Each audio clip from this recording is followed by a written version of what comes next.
If you walk down Chestnut Street in Philadelphia today, you will run into an imposing Greek temple, modeled almost line for line on the Parthenon in Athens. Tourists walked through its high stone halls and moved on. Hardly anyone remembers that for 20 years, the entire economic fate of the United States was decided inside this single room. Long before Wall Street became the financial capital of the planet, America was governed by the Second Bank of the United States. It was a private corporation that held the entire sovereign treasury with zero interest paid to the public. It issued the only paper currency that traded at par value across the country, and it was run by a single unelected aristocrat. When a sitting U.S. president challenged its monopoly, the bank launched a calculated economic war against the American public, shutting down credit nationwide to engineer an artificial depression and bring the president to his knees. The epic war to destroy this monopoly left the country without a central regulator, triggering a 77-year cycle of catastrophic crashes that forced the creation of the modern financial system we live with today. To understand how a private corporation acquired such monstrous power, you have to look at the chaotic birth of American money. The Continental Congress funded the Revolutionary War by churning out paper bills. With no gold or silver to back them, these notes depreciated so rapidly they became literally worthless. Alexander Hamilton understood a modern nation could not survive on barter and distrust. In 1790, he proposed a national bank modeled on the Bank of England to collect taxes and manage sovereign debt. Thomas Jefferson was horrified, viewing the bank as an engine of corruption that stripped power from rural farmers. But President Washington signed the bill, and for 20 years the First Bank of the United States kept American credit stable. Then, in 1811, Congress refused to renew the charter. The timing was disastrous. When the War of 1812 broke out 15 months later, the financial system disintegrated. Without a national bank, the Treasury relied on hundreds of local state banks that printed their own paper notes without physical gold in their vaults, resulting in total financial anarchy. By 1816, even the most hardline anti-bank politicians surrendered. Congress chartered the Second Bank of the United States, granting it an exclusive 20-year monopoly and setting its capital at an enormous $35 million to restore order to a shattered economy. Congress believed it had created a tool to stabilize the republic. In reality, it had built a financial sovereign that answered to almost no one. The early years of the Second Bank were marked by wild speculation. Following the War of 1812, the bank printed millions in paper notes and fueled an enormous Western real estate boom. When commodity prices collapsed in 1818, the bank suddenly halted all new loans and demanded physical gold from local state banks. The resulting nationwide wave of farm foreclosures triggered the Panic of 1819, and Western settlers coined a bitter name for the institution, the Monster. To clean up the mess, the bank's board eventually appointed a 37-year-old Philadelphia aristocrat named Nicholas Biddle. Biddle understood the intricate mechanics of monetary control with scientific precision. He transformed the Second Bank of the United States from a fragile corporation into a terrifyingly precise machine of monetary control. This diagram shows Biddle's core disciplinary weapon, because citizens paid federal taxes using paper notes issued by local state banks.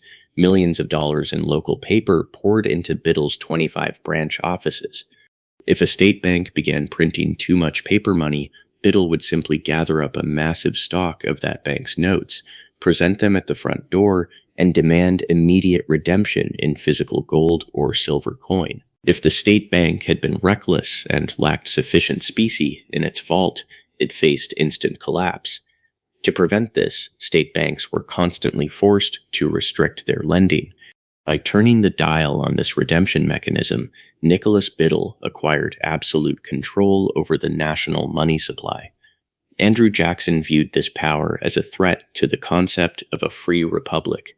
The frontier general had survived a brutal personal bankruptcy in the 1790s after accepting paper promissory notes from a merchant who defaulted. That trauma burned a permanent conviction into Jackson's mind. Hard money, like gold and silver, was the only honest currency, and banking monopolies were schemes to enslave the common man. When Jackson took the oath of office in 1829, he brought a coalition of working-class laborers and Western farmers with him. A collision between Biddle's absolute technocratic authority and Jackson's hard-money democratic fury was inevitable. In his first annual message to Congress, Jackson dropped an unexpected political bombshell, openly questioning the constitutionality of the bank. In Philadelphia, Nicholas Biddle was stunned. The institution was at the peak of its financial health. As Jackson continued to criticize the institution, Biddle weaponized the bank's immense capital to fortify his political position.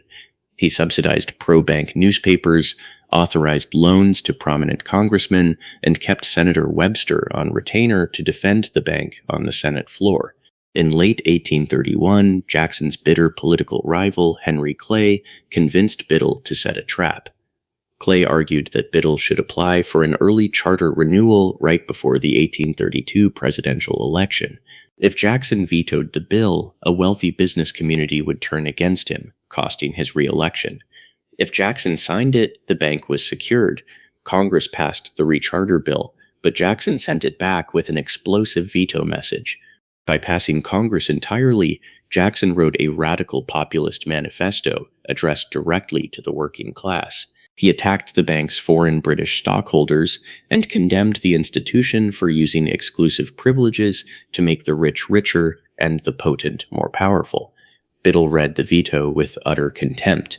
He was so confident the public would reject Jackson's rhetoric that he spent bank funds to print and distribute tens of thousands of copies of the message himself.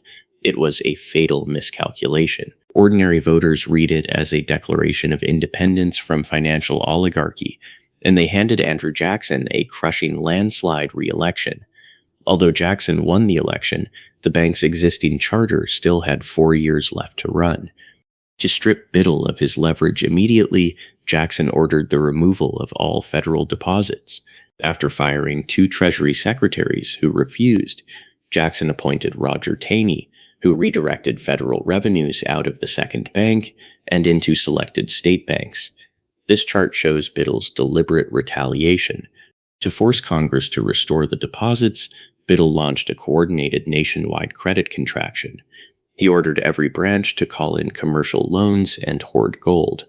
As credit evaporated, commercial interest rates skyrocketed from 6% to 24%, and in some cities 36%. In private letters, Biddle coldly noted that nothing but the evidence of widespread suffering would produce any effect in Congress. The shockwave devastated the American public.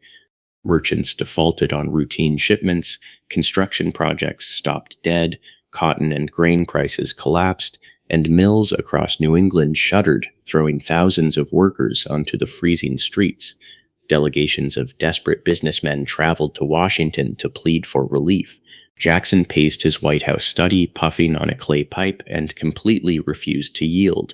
Whenever a merchant begged the government to step in, Jackson pointed toward the window and shouted, "Go to Biddle, he has the money." The businessmen eventually realized Jackson was right. A single private citizen was deliberately holding the entire American economy hostage to protect his corporate charter. Prominent merchants abandoned Biddle in disgust. The House of Representatives voted overwhelmingly against rechartering the institution, and Nicholas Biddle was forced to release his credit stranglehold. On March 3, 1836, the federal charter expired.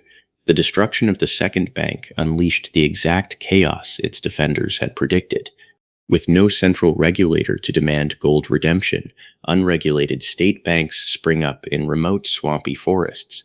These wildcat banks churned out tens of millions of dollars in unbacked paper notes, fueling an astronomical speculative bubble in Western land.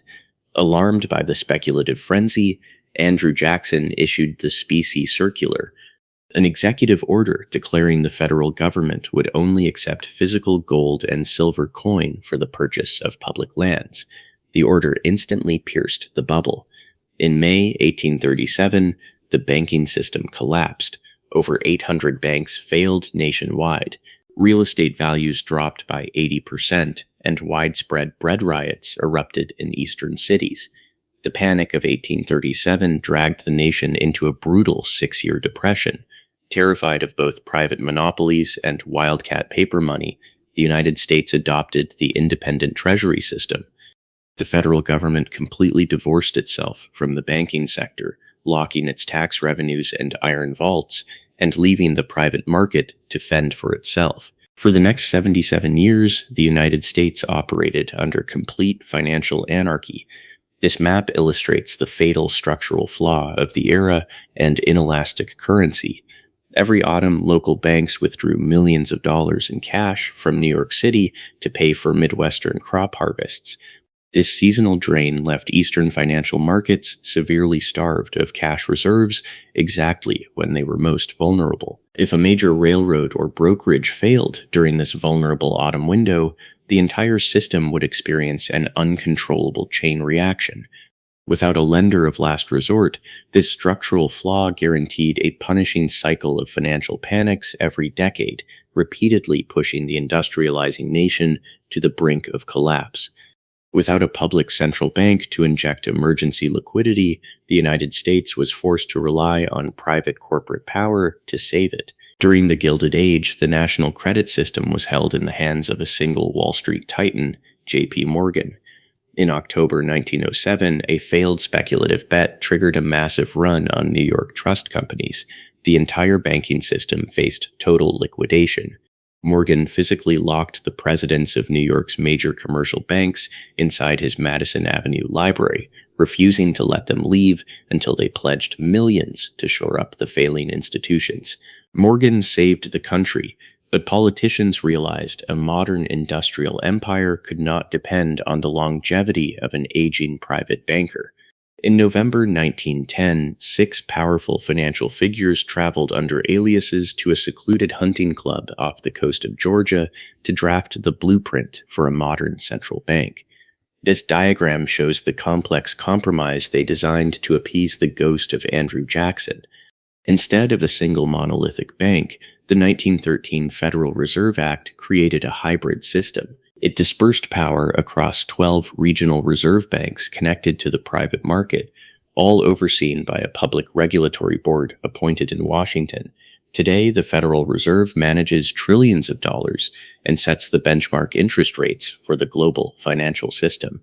Yet, every modern debate over whether unelected technocrats should have the power to influence employment, manipulate inflation, and rescue massive institutions is the direct, unresolved legacy of the war waged 2 centuries ago inside a marble temple in Philadelphia.